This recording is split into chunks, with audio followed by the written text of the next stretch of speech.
Seria Regăsirea puterii interioare, rușinea și vinovăția, umbrele identității rănite. Episodul 3. Vinovăția, povara lucrurilor pe care nu le-ai știut atunci. Vinovăția nu este doar o emoție. Este un contract invizibil pe care îl semnezi în copilărie, fără să știi ce înseamnă. Un contract care spune, tot ce se întâmplă în jurul meu este responsabilitatea mea. Așa se naște vinovăția falsă, nu din greșeli, ci din lipsă de înțelegere, nu din fapte, ci din interpretări. Copilul nu poate înțelege dinamica adulților, nu poate înțelege traumele mamei, absența tatălui, furia lor, oboseala lor, răceala lor, indiferența lor. Așa că își explică totul singur. Dacă nu primesc iubire, e vina mea. Dacă ei sunt supărați, eu am greșit. Dacă pleacă, eu am făcut ceva rău. Copilul nu poate vorbi limba realității, așa că inventează o limbă a răspunderii absolute, o limbă care îi va marca toată viața. Vinovăția falsă în viața adultă. Ajungi adult și încă te pedepsești pentru ce nu ai știut, ce nu ai putut, ce nu ai avut, ce nu ai înțeles, ce nu aveai cum să controlezi. Își cer scuze pentru emoțiile tale, își cer scuze pentru adevărul tău, își cer scuze pentru spațiul tău, își cer scuze pentru că existi.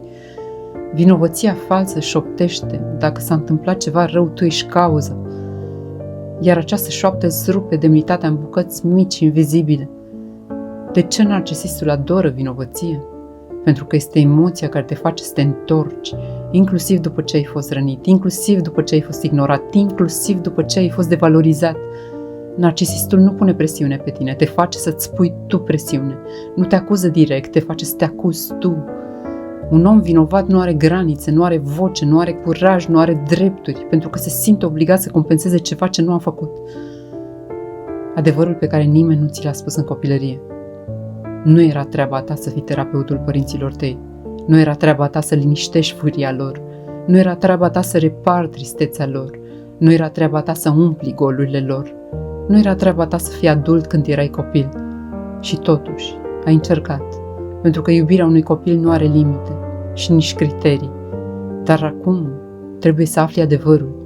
Nu ai fost vinovat, ai fost doar mic și ai făcut tot ce puteai cu lumea pe care o aveai. Vinovăția pe care o porți nu este povara greșelilor tale, este povara responsabilităților care nu au fost ale tale niciodată. Cum se vindecă vinovăția? Nu prin scuze, nu prin justificări, nu prin rațiune, ci printr-o singură propoziție. Atunci nu aveam cum să știu mai bine. Și prin alta, azi știu și asta e suficient. Vindecarea nu înseamnă să ștergi trecutul, înseamnă să încetezi să-l mai plătești. Vinovăția se dizolvă atunci când îi spui copilului tău interior, nu e vina ta, tu ai supraviețuit, iar eu te iau de aici în brațe și pentru prima dată sufletul tău poate respira.